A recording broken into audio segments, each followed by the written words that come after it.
if nothing else, I want you to leave this room having walked in feeling a little bit crazy and walked out feeling a little bit less crazy. And here's one of the ways that I found is helpful to do this. It's not healthy to do this, but it's helpful. I'm going to give you permission.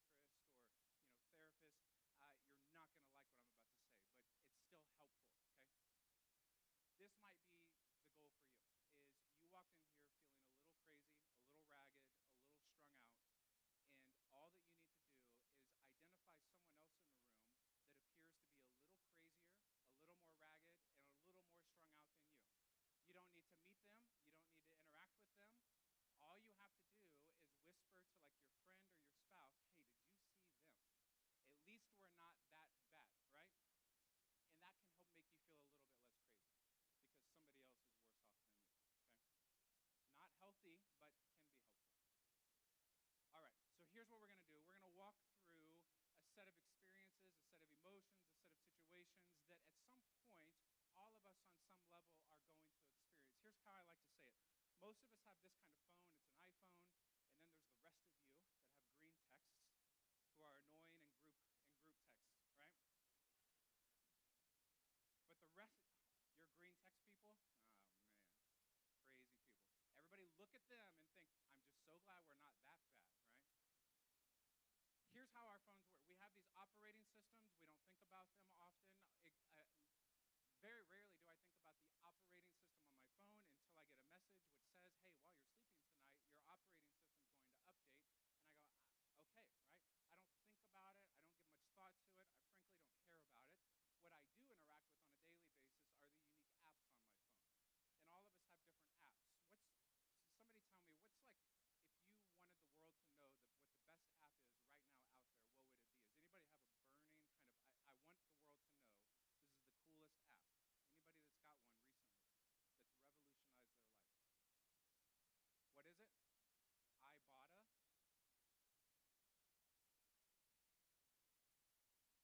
Ibotta? All right, free money, Ibotta, okay? Awesome. Anybody else? A unique app that you use that helps make your life better, more fulfilling, fun, interesting? Wild Rift? What is that? Nice. A game. Good for you.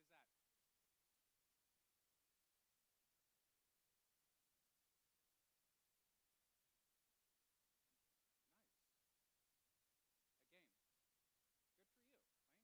I like it. Awesome. So here's how phones work. We have these operating systems we don't think about most often, and then we've got these unique apps or applications that we interact with on a daily basis. What we're going to talk about here during this time is operating system level stuff. And my encouragement to you is to identify what's the unique application for me in my context, in my season, at my point of the journey. We're going to establish some baseline operating system thinking, theology, beliefs, and perspectives that I'm hopeful will help carry you through some unique applications along your journey towards hard things. Before we do that, I want to point out a couple of things that might be helpful. A lot of these ideas and these perspectives can be found in a book, not necessarily all of them, some of them, and some in the book we won't talk about today, but Reframing Foster Care is a book that we put together to encourage folks on the journey of foster care, to filter your journey through the lens of the gospel. It's available in the bookstore at a discounted rate, so you can find that. And then another resource, you might have a little card on your table. We put together a series for dads, foster dads. This is for guys who are currently fostering, are considering fostering, or their lives and families have been impacted by fostering forever, okay? So wherever you are on that spectrum, we recognize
back up at home after being gone for work, and there's a 17-year-old sitting in our kitchen, and her little boy was asleep upstairs. They've been a part of our family for about 4 years now. In the middle there is baby Brooklyn, who is everybody's favorite for obvious reasons because you just want to eat her up. And this picture is a little old. There's now another baby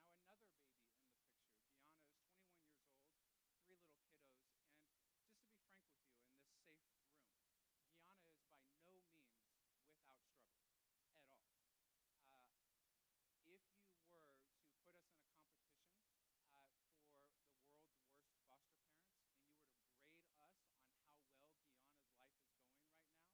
just to be frank with you, in this safe room, Gianna is by no means without struggle at all. Uh, if you were to put us in a competition for the world's worst foster parents,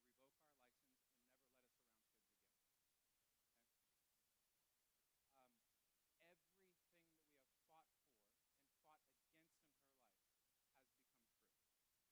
You would revoke our license and never let us around kids again. Okay? Um, Everything that we have fought for and fought against in her life has become true over and over and over and over again. So that's the context from which we come. She is not without her struggles. We have not fixed her at all.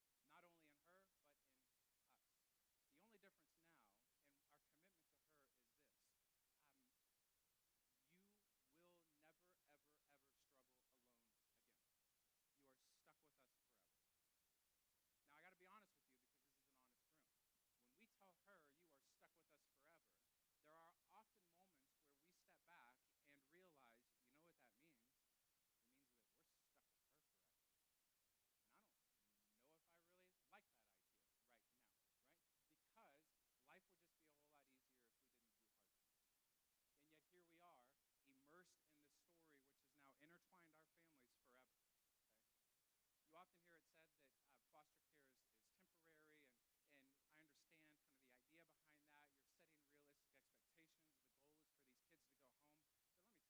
our story. They're still in the pictures on our walls.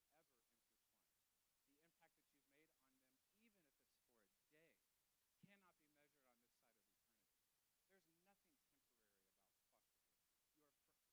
And I'm convinced at some point we'll begin to understand that we're all better because of it. But sometimes it's just hard to see. So that's the context from which I'm coming. I am not coming at you as a wildly successful foster parent. I'm coming at you as someone probably like you who understands this is hard and messy and it's nuanced, and it'd be a lot easier if we didn't do this, but here we are, and something keeps bringing us back. And it's that baseline operating system stuff that I'm convinced of, that is rooted deeply in the gospel and is unexplainable sometimes in the moment, but when we look back, we go, there's something that is keeping me here that is beyond me. Because if it was left up to me, I'm out a long time ago. That's where we're going to spend the rest of our time. Okay. So our girls were 6, 4, and 2 at the time. We had just planted the church that I was pastoring, which was about a year old. And financially, I wasn't really interested in having another girl. There's a funny GIF or GIF, however you roll, online, of like a guy leaning out the window and he's just throwing cash out the window, and the headline is like, what it feels like to raise daughters, right? And so I'm like, we're done, we're good. Our house is big enough, it holds 3 kids. Our car is big enough, it holds 3 kids. Like, we're good, okay? And then thinking of time, I can't imagine having any more margin. I can't imagine having any more capacity. Life is full. It's way too full. And it's at this moment that my wife says to me, I think it's time for us to become foster parents. And I say to her, that's funny, because in like all the course of human history, in the invention of time, I would actually think now is the absolute worst time for us to become foster parents. So it's so funny that we come at different conclusions on that, right? We had cordial conversations for months, and knowing what I know now, I now know that she knew all along that it was going to happen. It was just a matter of me coming around to it. Cordial conversations, until one night she says to me, hey, Jason, you need to know there's never going to be a perfect time for us to do this. There's kids out there that need us now. It's just time for us to do it. She turns around, she walks upstairs. About 15 minutes later, I follow her up, and I tell her, you're right. And it was in that 15 minutes that a few different things happened. Number one, I grew up in a tradition, maybe like a lot of you, that says husbands, you're supposed to lead your wives, and you're the head of the household, and spiritually lead your wives. And I'm all for that. That sounds great. But for the most part, I thought, what in the world does that mean? And for a long time, even going through college, I thought that meant I would marry a girl. We would get up every morning at like 4:30 and do a Bible study together and pray for an hour before the kids were up. And we wouldn't have a TV in our room because it's a sanctuary, and like no TV allowed. And then I married a girl that's like, for the love of God, do not wake me up at 4:30 in the morning. I don't want to be with you at 4:30 in the morning. Jesus doesn't want to be with you at 4:30 in the morning. And don't you dare take the TV out of our room. It is my sanctuary. It's where I go to watch TV, right? And so kind of my mind is blown on, well, what does it mean to spiritually lead my wife? And a number of things have unfolded, of course, but in that moment, that night, I will never forget. It was like the Holy Spirit was saying, here's right now what it means for you to lead your wife. Leading your wife right now in this moment means getting up and following her upstairs and trusting what I've put on her heart. And I have found over the years that the leaders that I often respect the most are the ones that are in the room, but you don't even know they're in the room. They're the ones that know when it's time to follow, and they know when it's not time right now to be out front. But they know when it's time to just step back and to trust what God has put on someone else's heart and be willing to follow. So I follow her, and I say, great, what's the next step? And I want to encourage you in this as well. And we haven't even started yet. I want to encourage you in this as well. There's kind of this idea that as husbands and wives, you always need to be on the same page, always the same page. Oh, and I get it, again, okay? I get the idea, but in practical terms, if we refuse to do anything or move forward on anything until we are 100% always on the same page, I think that's a lot of heavy expectation that paralyzes us. I've found over 20 years of being married that there are times when we are not on the same page, but somebody needs to start moving forward. And the other one of us needs to trust it. And it's in those realms where I say, look, it's not always about being on the same page. Maybe what's most important for you right now is to identify whether or not you're even at least reading the same book. Okay? So my wife and I, for months in those cordial conversations, we were reading the same book. Like I knew it was something that I wanted to do when the time was right? I knew it was a good thing. I knew that kids needed families. I knew all of this when the time was right. We were reading the same book. She was just on page like 200, and I'm still thumbing through the table of contents, right? And what was needed in that moment was for her to slow down a little bit and for me to man up and speed up a little bit. Okay? And then eventually we reach the point where it now feels like we're on the same page, and it's time for us to take that leap. What it meant for me to speed up a little bit was fine. I'll go to an orientation session. But I want you to know, I don't like the idea of opening our home to hard things because my job as dad is to protect my little girls from hard things. But I'll go to orientation class. So I go to orientation class, and the caseworker comes in just overwhelmed because she's a caseworker. Horrible week. She starts talking about a case that came across her desk, and it's of a 3-year-old little girl, and you can imagine the atrocities and the hell that little girl had that week to land her in the position that she was in, and the caseworker probably shares too much information. I find myself sitting there getting angry that no one was there to protect that 3-year-old little girl from those dangers, and literally saying to myself, I would give my life to protect my 3-year-old girl from that. How come no one? And then it kind of trickles down, and God's up there laughing, going, oh, you see how this is working out now, right? And that's when we were on the same page. Because I realized I was using these things, the age of my kids, my role at the church, financial concerns, time and margin. I was using these things as scapegoats. I was saying, I'm afraid of the effect that it's going to have on these things. And I was projecting fear onto them unfairly. I was using them as scapegoats when what I realized in that moment was that the real fear in all of this was me. It had nothing to do with my kids or our church or money or time. It was me. I wasn't afraid necessarily of the effects it was going to have on my kids. I was afraid of whether or not I would have what it takes to parent my kids through hard things. I wasn't necessarily afraid of the effect that it would have on me and my ability to lead our church. I was afraid that I wouldn't have what it takes to actually engage in this and lead our church well through this. And so you can see where this is going. I was projecting this fear and these concerns on things external and using them as scapegoats to the neglect of looking at my own soul and figuring out where I was and where I needed the gospel to change the way that I was thinking. You know that Scripture several times says that our thinking is in desperate need of being redeemed and transformed. In the Old Testament, God says, your ways are not my ways, and your thoughts are not my thoughts. In other words, you think things often that I completely disagree with. You think things about yourself, you think things about others, you think things about situations around you that God says, I don't agree with that. Your thoughts are not my thoughts. You don't think the way I think. Paul in the New Testament says that one of the places that we are in need of being transformed most in our sanctification is through the renewing of our minds, so that we can then test and approve what the will of God is, so that we can then see more clearly who God is and how God works. Our minds need to be changed. Not the power of positive thinking, but the power of transformational thinking. That there is something fundamentally flawed with our thinking left to our own devices. And it is in desperate need of the gospel saturating it over and over again as we encounter these experiences and these situations and these emotions on the journey. So I want us to be equipped preemptively before we find ourselves in those scenarios with right thinking, gospel perspective, operational level stuff that allows us to navigate through these seasons and these difficulties and these struggles and these nuances in these situations and not be completely thrown off by them, but be able to walk confidently through them, knowing what we believe is true about the gospel.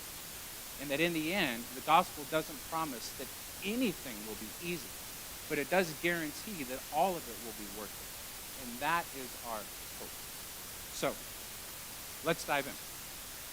One of my favorite books is a book about script writing and story writing. It's a pretty popular book on the subject by a guy named Christopher Booker, The 7 Basic Plots, Why We Tell Stories. And so he's got 7 plots that pretty much, you watch any movie, read any book, and you can pretty easily categorize those movies within some of these plots. 3 of my favorite are what he calls Overcoming the Monster, or Rags to Riches, and then The Quest. You can see down at the bottom some others, Voyage and Return. So you can kind of think of a movie that's, what's a movie I know about a voyage and a return, like an expedition and they come back, right?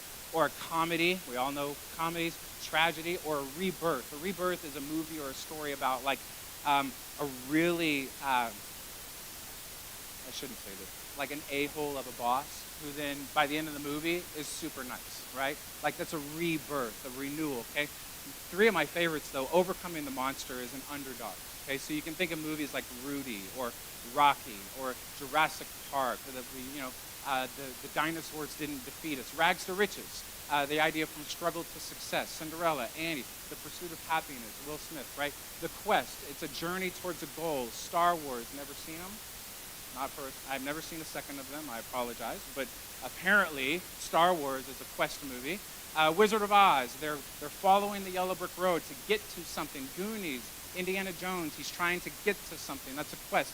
These movies are some of our favorites, and these plot lines are some of our favorites because they follow a pretty standard story arc. And the story arc is this, that as the movie goes on, the level of tension rises, and then there's kind of a release of that tension and a happy resolution. Okay? And so most movies, most stories that deeply resonate with us the most have this story arc of we start, we encounter tension, and then we overcome that tension. But here's the funny thing about tension in stories is we really, really love tension in other people's stories. We really, really don't like tension in our stories. But can you imagine going and watching a movie that didn't have this arc? It was just a flat line. That is a boring movie. I'll just make something up. Imagine going and watching a movie about some surfer in Southern California that gets all his buddies together they play sand volleyball and on the beach, and then like they go and they have tacos at some cabana, and then they decide let's go surfing, and they go surfing, and then after surfing they sit on the beach of Southern California, Newport Beach, my favorite, and they watch the sunset, and it's just this beautiful California coastline, iconic sunset, and then the movie's over. And you go, well, that was stupid, right? Well, that wasn't any fun. There's nothing in that. Very different movie than if he says, hey, let's all go down on the beach and play sand volleyball. And while they're playing sand volleyball, like the beach splits open and they all fall into this cavern. And now the rest of the story is how we're going to get these California boys out of the crack in the earth that just opened up. We go, yeah, I'll watch that. There's some interest in that. We love tension in other people's stories. We don't like tension in ours. And kind of what we expect is God, hey, yeah, I'll say yes to you, but I want the plot line of my story to be relatively flat. I'm okay with maybe a little tension if there's really good resolution in the end. And then we enter into this journey of doing hard things, and our storylines end up looking something like this. We're just crazy all over the map. And notice there is no end now. Like, we've just eliminated that. You started, and now you're in it. And I tell people, once you're in it, there is no, knee deep in it. Like, you're either out or you're in over your head, right? Or maybe there's neck deep. And it's just all over the place. And one day is up, and another day is down, and another day is sideways. And you wonder, is there ever really going to be an end to this? And then you realize, no, there's not. Oh, my gosh, we're stuck with each other forever. Here we go. Because there is no temporary in any of this. But our only hope is that on the other side of eternity, God would somehow allow us to see a glimpse of all that took place that we couldn't see right there now. And he would say, see, worth it. It was worth it. It was worth it. This plot line is worth it. All right, let's dive in.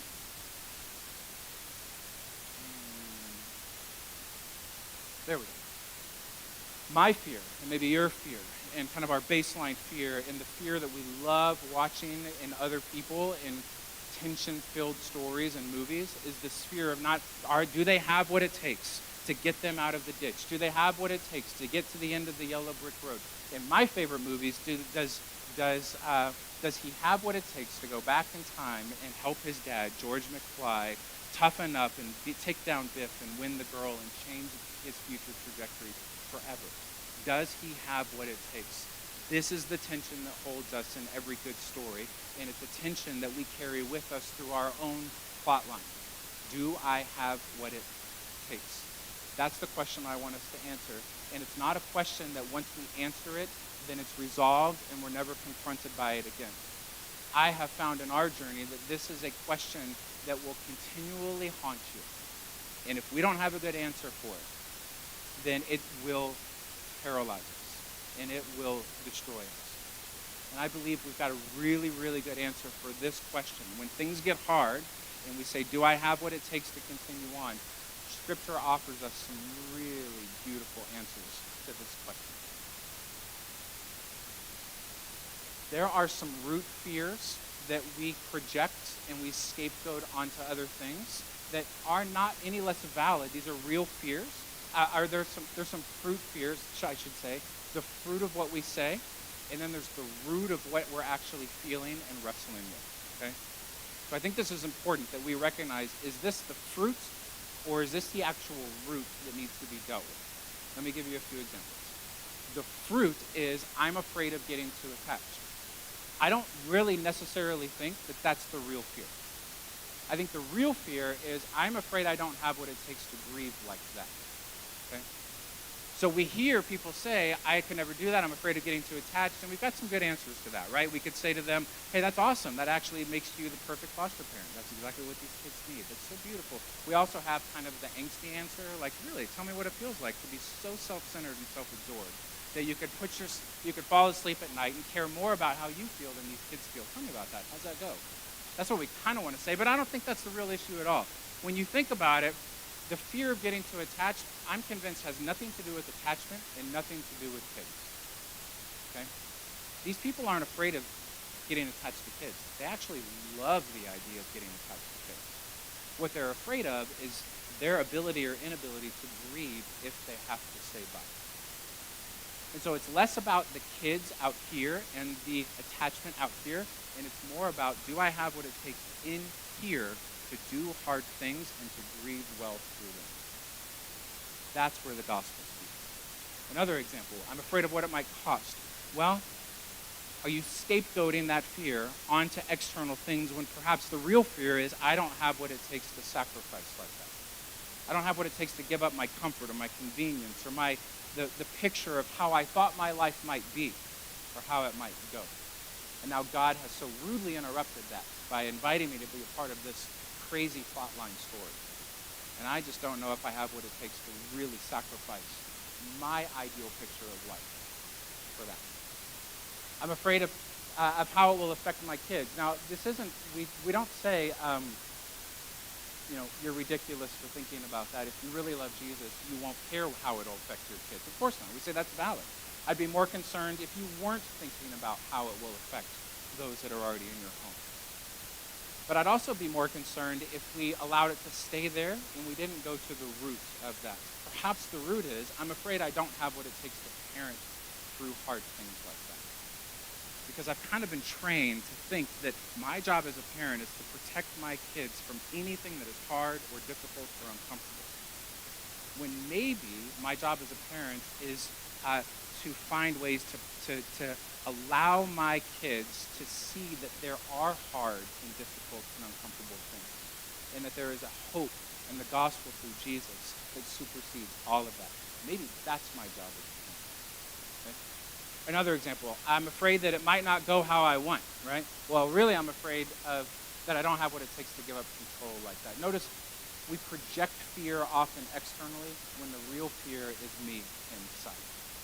And that's where I believe the gospel speaks to us very clearly. Matthew chapter 14, a very familiar story that most of you have come across several times before. I won't read it all. It's the story of the feeding of the 5,000. And here's the scene. Jesus is teaching, and then he says, all right, break time, dinner, okay? And he looks at his disciples and basically says, hey guys, feed them. And they kind of count it all up and say, Jesus, we don't have enough food to feed these people, but we've got a great plan. Let's send them all away so that they can go get something to eat. And then Jesus says, no, you give them something to eat. And if I'm the disciples, I'm thinking, like, dude, just go with the plan, right? Don't be like that, right? It's easier if we just send them away. Why are you always turning it back around on us? And he says, they don't need to go away. You give them something to eat. So we have here only 5 loaves and a few fish, right? You know how the story goes. Here's the story. Jesus puts his disciples in a position where they are confronted with an overwhelming need that they can't meet. They come up with a good plan. We should send them away. We don't have what it takes to do what you're asking us to do. Jesus says, no, I want you to feed them. They say, you don't understand. We don't have what it takes to do what you're asking us to do. And Jesus basically says, just then give me what you got. And so they go and they steal this lunch from the boy or whatever, and they bring it back to him. And if I'm Jesus, I'm not going, that's it? That's all you brought me? I'm going, hey, cool. Watch what I can do with this. Watch what I can do with this. The expectation I'm convinced that Jesus has on us is not that he would put us in positions and invite us to meet a need, expecting us to always or even ever have what it takes. I'm convinced the expectation that Jesus has on us is that he would willingly, purposefully, intentionally have us be confronted by overwhelming needs that we don't have what it takes to meet, and his response to us would be, it's okay. Just give me what little you've got and watch what I can do with it. I can multiply it exponentially beyond anything that you could ever imagine. Not having what it takes doesn't disqualify us from being used by God. As a matter of fact, I think it might be one of the very things which qualifies us the most. The disciples turning and looking at Jesus and saying, Jesus, man, we don't have what it takes to do what you're asking us to do. And you can almost get this sense in which Jesus says, good. Now that I've got you where I want you, watch what I can do. Okay. You ever felt like you don't have what it takes to do what God is asking you to do on this journey? And then immediately our thinking goes to, woe is me, look how awful I am, world's worst foster parent, world's worst adoptive parent, I should have had these kids fixed by now, why do we continue to have these struggles? And I think Jesus is up there going, no, no, no, no, no, I don't agree with the way that you're thinking now. My expectation on you is that you just give me what you got, even if it doesn't feel like much right now, and watch what I can do with it. So here's how the conversation begins to play out between us and God. I don't have what it takes to do what needs to be done. And God says, just give me what you got and watch what I can do. But the conversation doesn't end there. So Mark chapter 12, another familiar story that's often preached when it's time to raise money for a new children's building or a new sanctuary. Pastor needs a new sanctuary. And so we pull out Mark 12. It's the story of the widow and her offering. I won't read it all, but basically here's the scene. They're in the temple. People are single file line walking up and dropping their offering in the basket. That's like the old school way of offering. Can you imagine that going over in our churches today? Yeah. So they're walking by and Jesus is hanging out over here. Don't mind me. Watching this go on, okay? And so he sees the rich people put in a lot of money, and then this widow comes and throws in 2 coins that are practically worthless, worth only a few cents. That language there literally means practically worthless, basically worthless. And he's watching all of this play out, and he kind of stops the scene. And he calls his disciples over, and he says to them, hey, I don't want you to miss what's going on here. Okay? So here's what's happened, guys. A bunch of rich people put in a lot of money. He doesn't condemn that. He doesn't say they're all going to hell because they're rich. No, they put in a lot of money, but the poor widow came, and she put in 2 small copper coins, all that she had, and he uses a unique word here. He says, truly I tell you, this poor widow has put more into the treasury than all the others. Now, if you're thinking in quantitative terms, Jesus is way off here. You're the disciples and you're going, dude, stick to carpentry. Accounting is not your thing. Rich people put in a lot more than she did. But Jesus isn't speaking in quantitative terms. I believe he's speaking in qualitative terms. He's not talking about the literal dollar amount of what they put in. He's talking about the quality of the sacrifice that they have made. And he ascribes a word to it. He says, yeah, they may have put in more quantitatively, but she put in all that she had, and it was practically worthless quantitatively, but I consider it more. That's an important word for us to redefine and to begin to think the way God thinks about that. Because if we don't come to grips with a good understanding of what that word means, I'm convinced that word will haunt us. It will haunt us. It will haunt us on our journey of caring for kids and families from hard places, because we will never feel like we're doing enough. We will never feel like we're putting enough into the offering plate. It will also just haunt us in life in general. We'll compare ourselves to the guy at the office, or the mom in our group that's got the nicer house and the nicer car, and we'll kind of compare ourselves up against quantitatively someone who's got more, and we will feel less than. If we don't come to grips with this word more and begin to redefine the way that we think about it, which is in the terms that Jesus does, qualitatively, then it's going to be an idea and a concept that haunts us. And so Jesus essentially flips the script on how we understand this word. He says, in the economy of the world, more is measured in quantity, how high you climb the ladder, the kinds of houses you live in, the kinds of cars you drive, the kinds of vacations you take, the kind of Instagram profile you have. That's how the world measures more. But in the economy of God, we completely flip that upside down. You can live in the worst house and drive the worst cars and never take vacation, and God would look at what you're doing and say, that is more. There's more to that than can ever be measured on this side of eternity. And so we are confronted often with the fact that we don't have what it takes to do what God is asking us to do. And his response is, just give me what you got and watch what I can do. And there are times when what we've got it feels like a couple of small coins that are practically worthless. And he says, perfect. That is far more than you could ever possibly measure on this side of eternity. What you are doing in the lives of kids and families is more significant, more valuable, more eternal than you could ever quantify on this side of eternity. That is our hope. That's our hope. There's no promise in Scripture that everything will be resolved on this side of eternity. There are promises over and over again in Scripture that in the end, everything will prove to have been worth it. And in that moment, I'm convinced we will look back. If God, by his mercy, allows us to even get a glimpse of this past life, and we will see that what felt little in the moment was more significant eternally than we could have ever quantified in this life. And so the conversation with God continues. I don't have what it takes to do what needs to be done. Just give me what you got and watch what I can do. But God, what I've got feels small and insignificant. And he says, but what you're doing is far more than you can fathom. You can't see it now, but you will one day. So continue to put your coins in that basket. 2 Corinthians chapter 12, another familiar passage. It's this interaction between Paul and God, and it's an interesting one because Paul's got some thorn in his side. I don't think it's a literal thorn. I think it's something that Paul has decided, hey, God, if you really want me to be used by you to my fullest potential and my fullest capacity, then you will remove this thing which is hindering me, whatever that might be. We don't fully know. There's speculation. Some people think that he was borderline blind and he couldn't see very well. But whatever it is, Paul's kind of operating under the thinking that God, you want the best of me on your team. I know that. And so I know that you want to remove this thorn from my side. Okay? And then when you do, man, I'm going to be like your top recruit, right? And so he pleads with God, take it. And God says, no.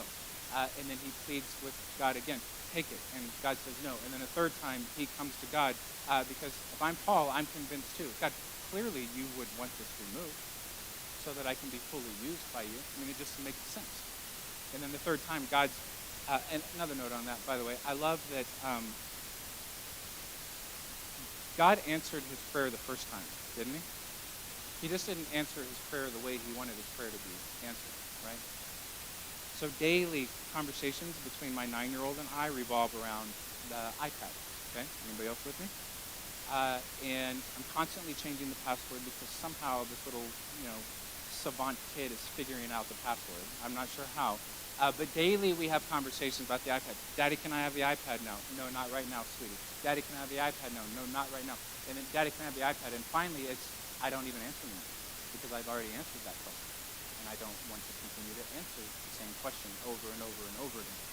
What's happening here is sometimes I think we say, God, clearly I know what you would want from me, and so I'm going to ask you to do that. And then God says no, and we say, no, God, I don't think you understand. Clearly you would want this for me, and then God says no, and then we get angry. God, why aren't you answering my prayer? And God's up there going, I have. Very clearly, you just didn't like it. And so the third time he says, I'm not removing it. My grace is sufficient for you. My power is made perfect in weakness. I'm not removing it because it's not there on accident. It's not getting in the way of anything. As a matter of fact, it's creating a platform upon which my power will be made most visible. You're not thinking about it the way that I'm thinking about it, Paul. And I need you to be thinking about it the way that I think about it. You see it as a hindrance. I see it as an asset. So it stays. So Paul says, fine, if that's true, then I will boast all the more gladly about my weaknesses so that Christ's power may rest on me. We've been taught to believe that weakness is a sign of, it's a source of shame, it's a source of embarrassment. Never let anybody see them, never let anybody in on them, do whatever you can to hide them. Certainly don't project them onto your Instagram profile, okay? Because that would just muddy up the picture of perfection that we're all trying to put off. And then Paul says, well, if that's true, if it's an asset for the power of God to be made more visible, then I'm not going to be embarrassed by it, and I'm not going to feel shame for it. I'm actually going to boast about it. Now, does that mean that Paul wants us all to leave here tonight, go to a restaurant for dinner, and stand up in front of the whole restaurant and say, I have an announcement to make about all of my weaknesses that I am very proud of, right? I don't think so. I think this is more of like an internal disposition and relationship for us, right? It's the shift in narrative that we have in our own minds about our own weaknesses.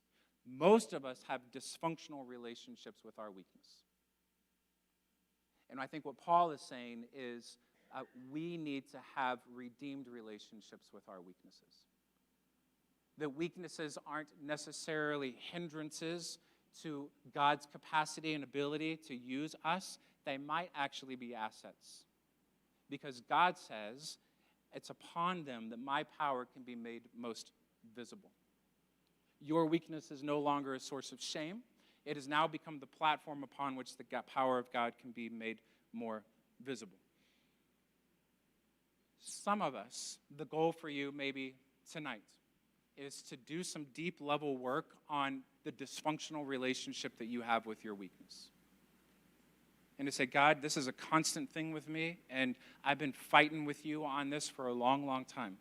And I need you to help redeem and transform the way I think about this, so that I can think about this the way that you think about this. So that then my weakness can actually be a platform upon which your power can be made most visible. That I can be made more low so that you get all the credit. That's what I want.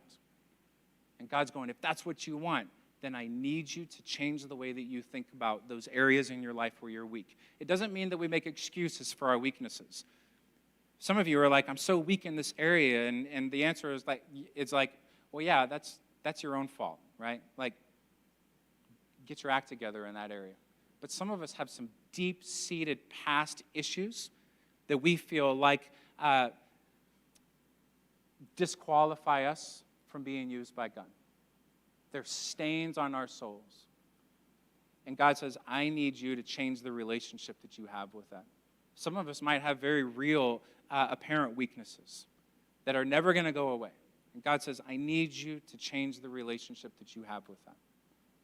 And it's upon those things that my power will be made most visible. It's no longer a source of shame. It's now become the platform upon which the power of God is made most visible. So our conversation with God continues.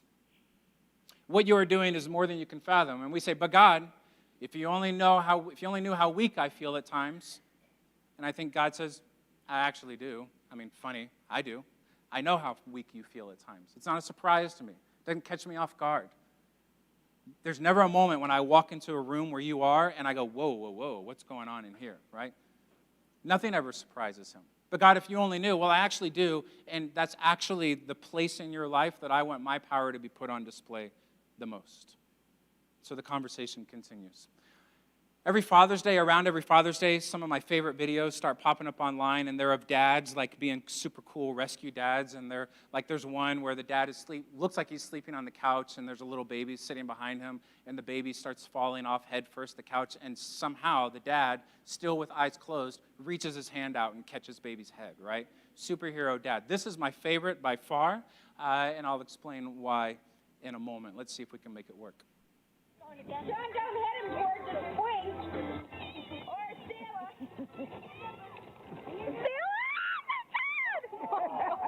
Stella! Slow-mo. All right, so this kid has this probably a sibling or a friend barreling down on him from behind in this toy car, completely unaware of the danger that is ensuing, right? The dad sees it, runs down, snatches this kid up just in time, and I imagine that kid, unless he's gone back and watched the video, went on his way in life never knowing that he was ever even in danger. So I watch that, and I think, I wonder how many times God has done something like that for me. Not that anything ever catches him off guard, where he's like, whoa, I need to run down and rescue Jason. But I wonder how many times that I'm completely unaware of, where his hand has gently guided, or his direction has superseded, or he has simply reached out and he has protected me from a danger that I was completely unaware of, and I have gone on my merry way, completely oblivious to the fact that I was ever even in danger. It's kind of a haunting thought, but it's beautiful. You want to know an even more haunting thought? You want to get into my sick mind a little bit? What if it happened to you even on your way here today? I mean, who knows?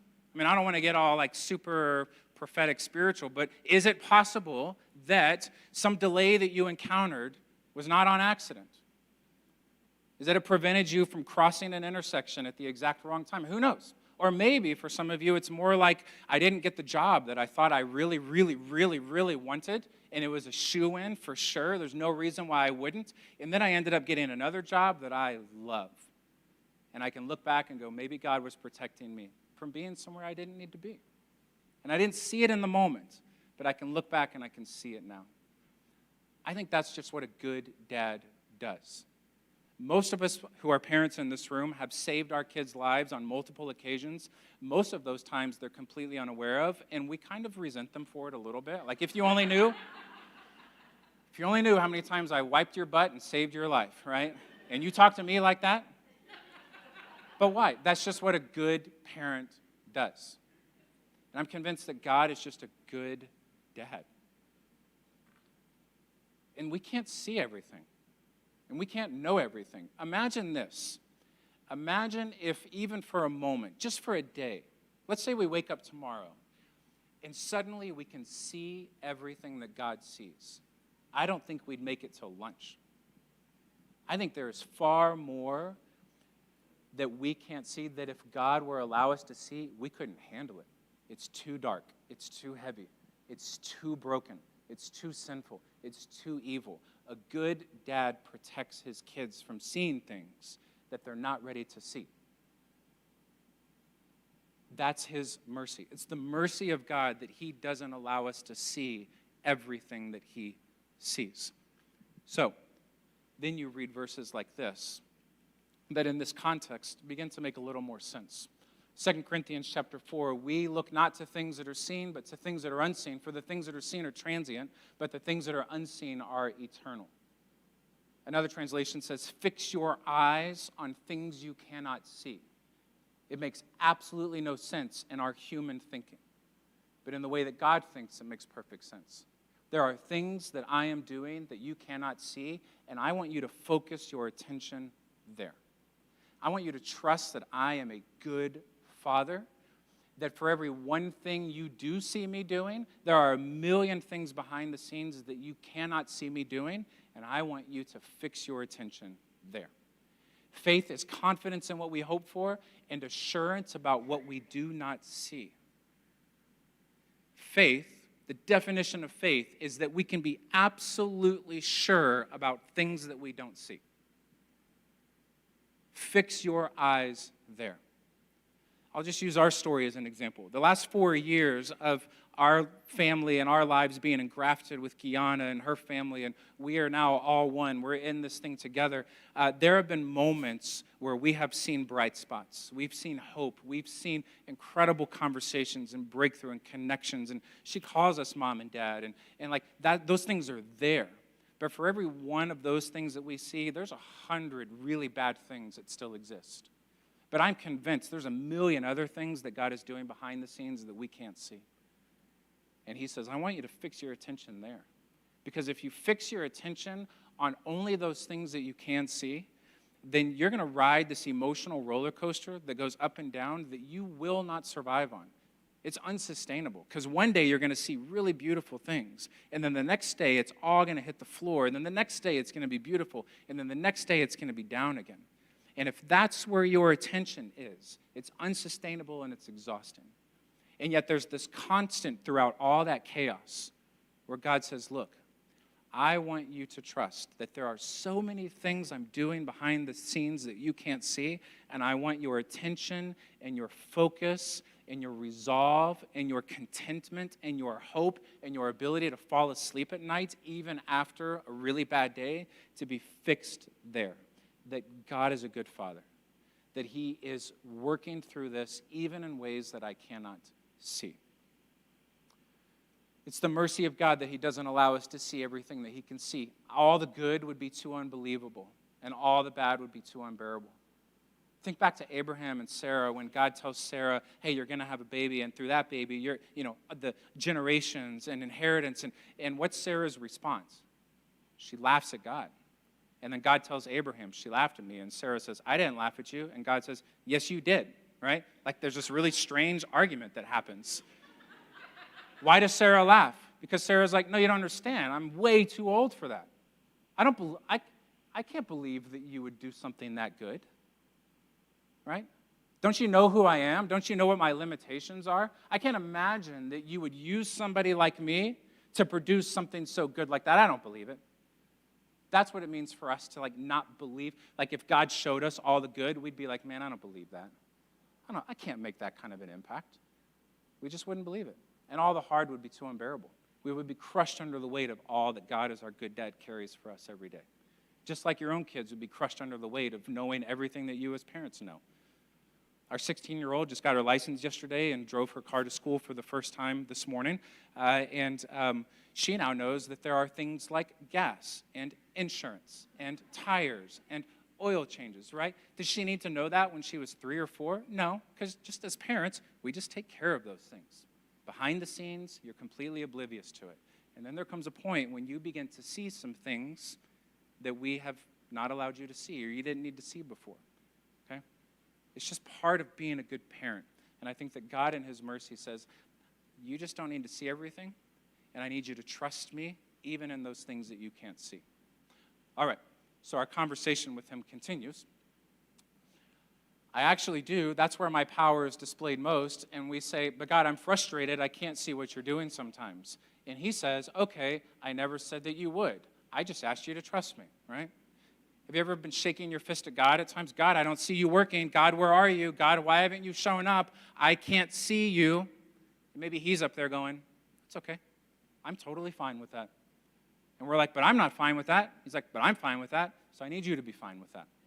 God is far more comfortable with our inability to see everything than we are comfortable with our inability to see everything. God, I can't see you working. It's okay. Just know that I am, though. Just know that for every one thing you see me doing in the lives of these kids or families or in your marriage or in your home and your own kids, for every one thing you see me doing, there's a million other things that you don't see me doing, and that's okay. Because your assurance is not rooted in what you can see. Your assurance is rooted in what you can't see. Fix your attention there. Let's end with this. The first part of Hebrews 11 is, the first 2/3 is all about people who by faith experienced incredible victories. We would call them victories, great breakthroughs, okay? And then the last third or so of Hebrews takes a pretty significant turn. And so I want us to unpack this a little bit because I'm convinced actually that Hebrews 11 is less about the first 2/3 and more about the last third. And so let's work our way there. The first 2/3 say things like this. By faith, the people passed through the Red Sea as on dry land, but when the Egyptians tried to do so, they were drowned. By faith, the walls of Jericho fell. Two very popular stories we're familiar with, the Red Sea and the walls of Jericho. By faith, what more shall I say? I don't have time to tell about Gideon, Barak, Samson, Jephthah, about David and Samuel, the prophets who by faith conquered kingdoms, administered justice, and gained what was promised. They shut the mouths of lions, quenched the fury of the flames, escaped the edge of the sword, whose weakness was turned to strength, who became powerful in battle and routed foreign armies. Women received back their dead and raised to life again. And we go, yes, that's the kind of victorious life in Jesus I want. I'll sign up for that kind of faith, God, where everything works. The mouths of lions are shut, the Red Sea splits, and the walls of Jericho fall. I will buy that book at Barnes & not anymore. I'll order that book on Amazon.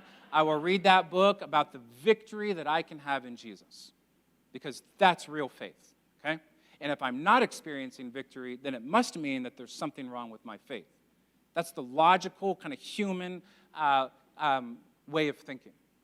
But all of us are like, sign me up for that kind of faith. And then Hebrews chapter 11 takes a pretty significant turn. Now, there were others who were tortured, refusing to be released so that they might gain an even better resurrection. Some faced jeers and flogging and even chains and imprisonment. They were put to death by stoning. They were sawed in two. They were killed by the sword. They went about in sheepskins and goatskins, destitute, persecuted, mistreated. The world was not worthy of them. They wandered in deserts and mountains, living in caves and in holes in the ground. And we go, I'm not buying that book. And I'm not going to the church that preaches that's what it means to follow God. I'll go to the church that preaches it's only and ever about victory, never about being stoned to death. And yet here we are stuck in this dichotomy of faith allowed some people to see the walls of Jericho fall and the Red Sea split, and other people's story arc led them to places where they were stoned to death and living in caves and holes in the ground. And we say, I'll take part A, please, God. That sounds better to me, okay? So faithfulness led to two very different outcomes. On one side, the Red Sea split, the walls fell, kingdoms conquered. On the other side, some were tortured, imprisoned, stoned to death, beaten, and flogged. Same faith, two entirely different sets of outcomes. See that? Same faith, same God, two entirely different sets of outcomes. These were all, the end of Hebrews 11 says this, these were all commended for their faith.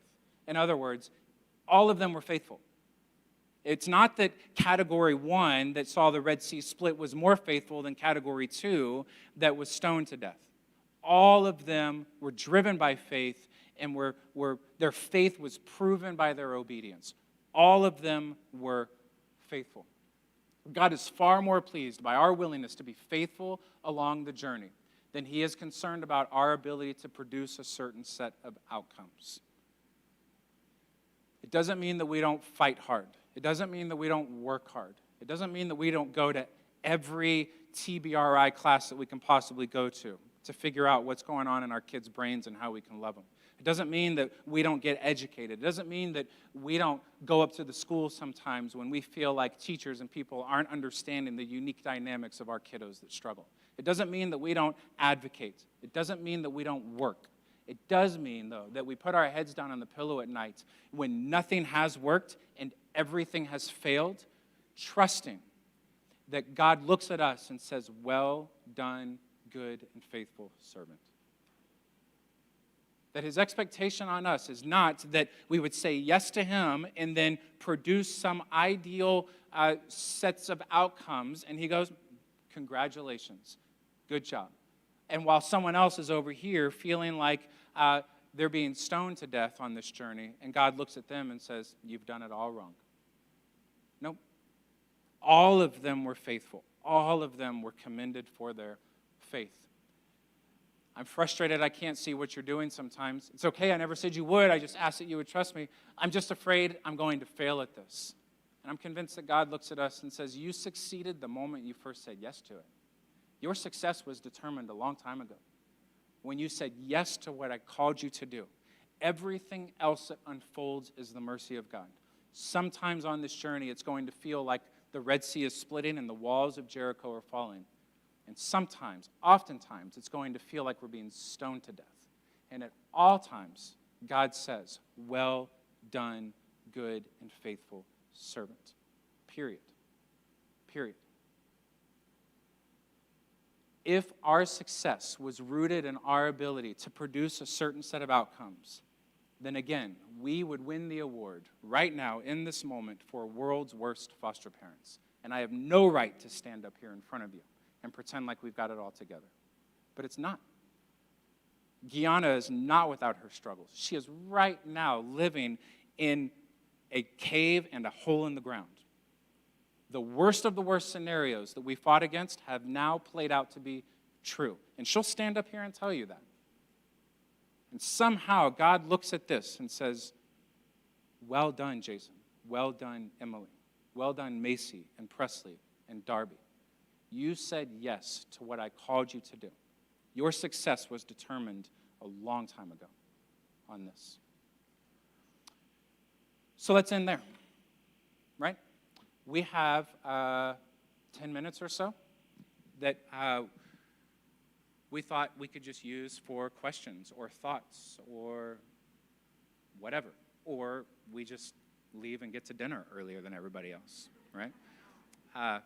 But we want to honor your time. We're also going to honor those that need to come in pretty soon to set up for a dinner in here. But if there's anything that's burning, that you may have a question or a thought that you're not sure about answering or sharing, or asking or sharing, but somebody else across the room might need you to ask that or share that. And so I would encourage you to do that. This is a safe place. A bunch of crazy people in the room together.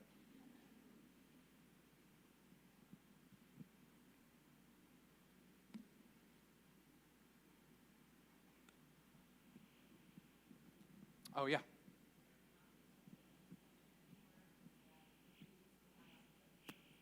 A copy? Oh, a video. No, not really. It's just always changing.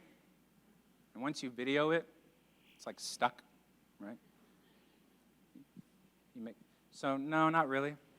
But some of the ideas are shared in the book, and there's some other videos online, but when I get it perfect, then we'll put it on video. I'm joking. Thanks.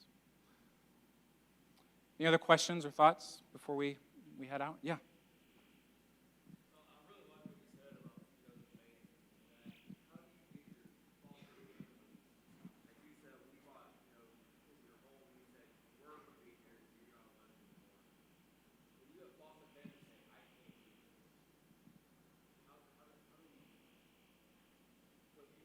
Yeah. Yeah. Yeah. So how do you equip a family that has reached a point where they say, we can't do this anymore? Let me say a couple of things. There are scenarios where they're right. Like, this needs to be done. You're not healthy. They're not healthy. This is not a good situation. I would also say, though, I don't mean this to sound harsh, but we get a lot of the outputs that we get because of the inputs that we put in on the front end, right?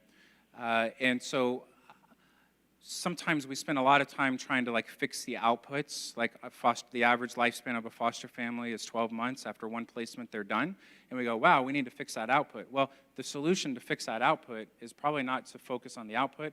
It's to focus on what's going on way, way, way up here, and where are the gaps in how we're preparing them so that we can introduce them into this journey better than we are right now. So I would say this. Here's how it makes it. When I was in high school, I was the Christian kid who went to parties to be a light in a dark place, and then very quickly my light was snuffed out, and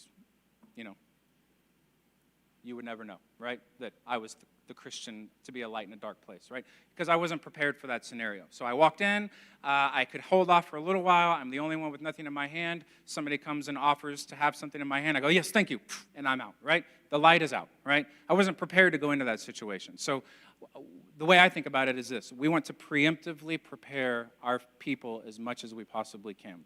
Most for foster care, most of the training is really, really, really boring, technical state training, minimum requirements.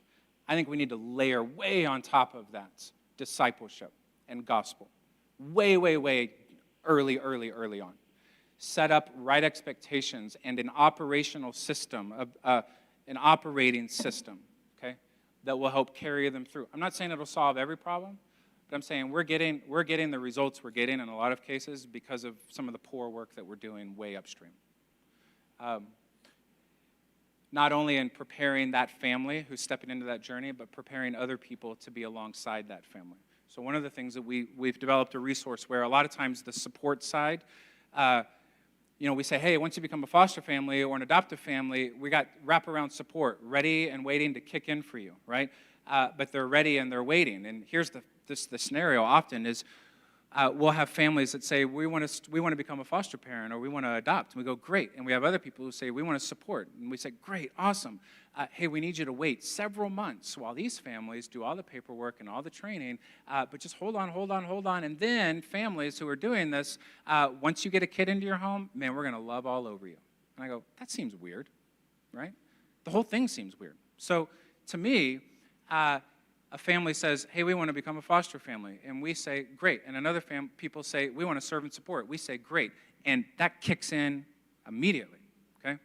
So how can we provide support and encouragement to families from day one as they're going through the process to become a family that can bring a child into their home? And now we're not having to tell volunteers, just wait. Okay, now go, right? We can say, hey, volunteers, there's opportunities now to encourage these families who are going through training, bless these families. We have a resource called the Foster Adoptive Family Profile, and it's as simple as a family starts the process, and we say, hey, fill this information out.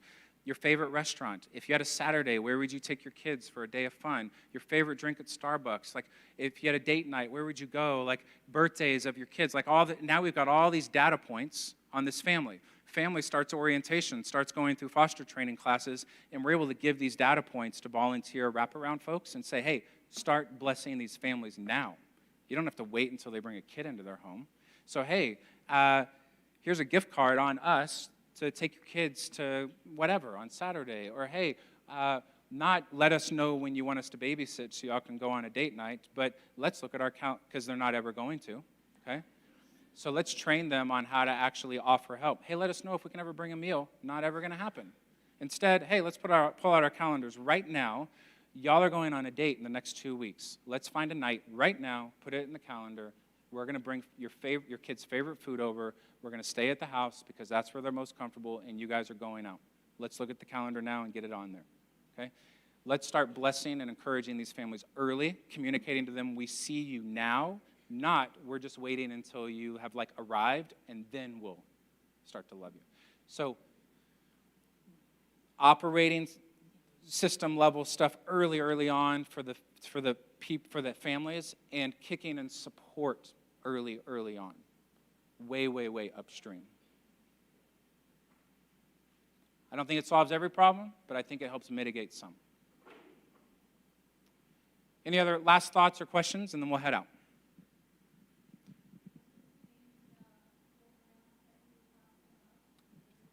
The name of the what?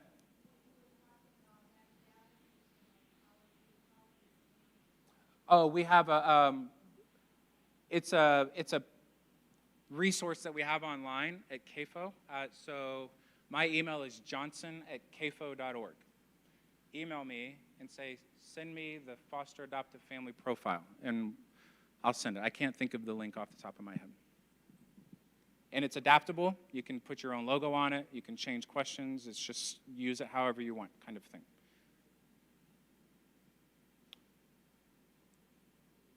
Hey, let me pray for you. Oh, yeah. Johnson@CAFO. Yeah. Let me pray for us, and then we'll head out, and we'll let this group start coming in and setting up their dinner. Father, thank you for the time that we've had here together in this safe and sacred place. And I pray that as a good dad, you would, for most of us, just gently whisper what's true into the depths of our souls. Confront where we are just thinking way off, and gently bring us back into this place of hope, this place of perspective, and this place of strength and assurance, even when we don't feel strong, and even when we can't see everything that you're doing. Thank you for being a good dad that doesn't measure us by what we throw in the plates or the outcomes that we can produce, but looks at us and says, well done, well done. You are doing good work. And there will be a day that will come when you'll be able to see that in full. So I pray that you would encourage those hearts that need to be encouraged. You would challenge those that need to be challenged. You would bring comfort to those that need to be comforted. And it's in your name that we pray all of these things. Amen. Amen. Thank you, everybody.